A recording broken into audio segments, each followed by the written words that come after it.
কিন্তু আমরা আমাদের সচক্ষে দেখলাম যে কিয়ামত সংগঠিত হলো, আবার জাহান্নামে আমাদেরকে আল্লাহ দিলেন, আর যারা জান্নাতে যাওয়ার কথা তারা জান্নাতে চলে গেল।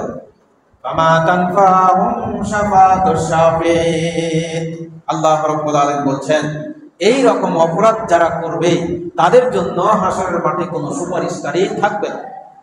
চারটি অপরাধজনিত কাজ, চারটি হচ্ছে, প্রথম নাম্বার, যদি কেউ সালাত পরিত্যাগ করে সাকার নামে জাহান্নামে যেতে হবে। দ্বিতীয় নাম্বার, যদি কোনো অভাবীকে সহযোগিতা না করে তাহলে সাকার নামে অবস্থান, জাহান্নামে অবস্থান করতে হবে। তিন নাম্বার, যারা সমাজে বিশৃঙ্খলা ঘটায়, শরীয়তের কাজের বিরোধিতা করে, অহেতুক গল্প গুজবে মশগুল থাকে, তাদের সঙ্গে সঙ্গ দিলে সাকারে অবস্থান করতে হবে। আর যদি কেউ মনে করে কিয়ামত হবে না, মরার পরে যা হয় তাই হবে, আল্লাহ রাব্বুল আলামিন বলছেন তাকে ওই সাকার নামে জাহান্নামে অবস্থান করো।